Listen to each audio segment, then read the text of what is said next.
young, dim-witted teenage girl who spends her evenings fighting evil by moonlight, chances are it's gonna wear on you a little bit, and you're gonna need a little bit of help. Luckily for our main leading lady Usagi, she is going to receive that help in the form of a brand new member of the Sailor Senshi.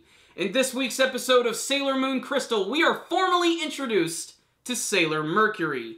Yes, the Velma of the group is finally here, and this was a very fun episode. It wasn't anything too crazy, and the animation wasn't anything to write home about, but it was a huge nostalgia shot to the arm. What I will say is, if you didn't like the first episode of the series, you're probably not going to like the second one.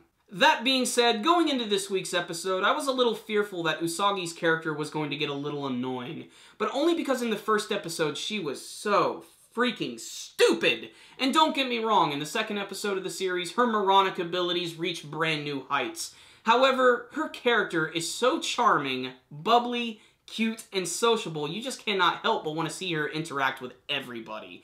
And that's actually really important to this week's plot because Usagi makes a brand new friend. Her name is Ami Mizuno, and Ami is most definitely going to become Sailor Mercury. The evidence has been there on a big silver platter for you. Don't act like it was a big spoiler, because Sailor Moon has already been around for like a quadrillion years, and the intro gives it all away. But this week's episode, we get to see Sailor Mercury become a member of the Sailor Senshi, and we also get to see them go up against the Monster of the Week.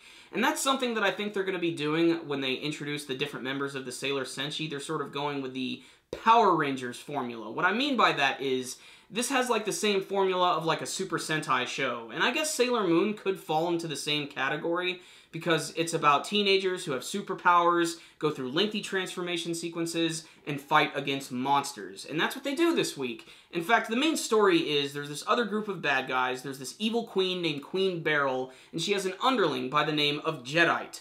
Don't let the name fool you, he has nothing to do with Star Wars. However, Jadeite can actually summon random monsters to do his bidding, and they're also trying to find the legendary Silver Crystal. They should just check any random Legend of Zelda game. I'm sure it's hidden in there somewhere. But whatever this thing is, they want it bad. And they will go to any weird, freaky lengths to get it. In fact, they will even brainwash Japanese students with 90s CD-ROMs. So naturally, Sailor Moon and Luna are on the chase to save their brand new friend. And it basically just ends with an action scene where you get to see Sailor Mercury go through her first transformation sequence, which I actually like a little bit more than Sailor Moon's. I like the fact that she has like a water theme going on, and she actually has all this water like explode around her, and then it actually forms the suit on her body. I just thought that was kind of cool. Just a nice little touch. And she basically uses a hidden mist technique, which allows Sailor Moon to use her boomerang and cut this demon in half.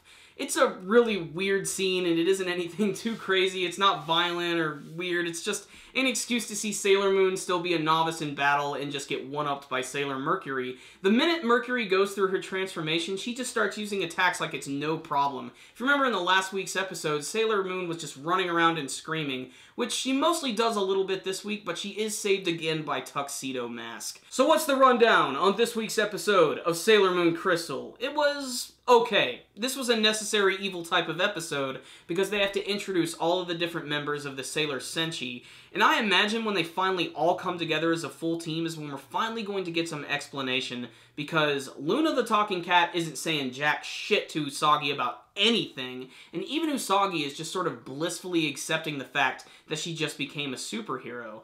There were some other little details I didn't mention this week, how that she actually got this brand new pen this week, which allows her to actually transform herself into various costumes aside from Sailor Moon. She actually transforms into a doctor to sneak into this weird place to save her friend Ami, and Ami also gets her own special pen, which she uses to actually transform into Sailor Mercury. What I am interested to see, again, obviously, is some more of the other villains in the series. They definitely hint in the intro that there's going to be a few different members under Queen Beryl.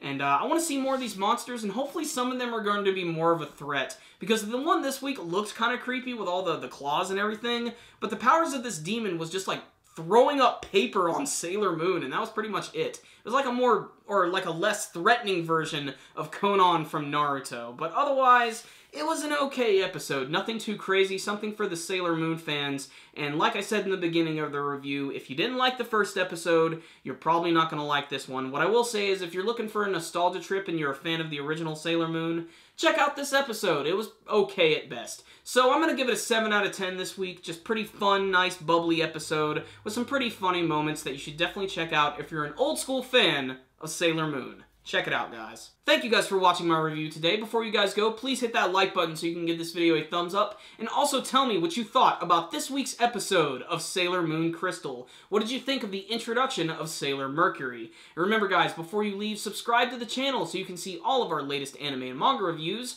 and you can also check us out on Facebook and on Twitter. I'll put links for all of that in the description box below.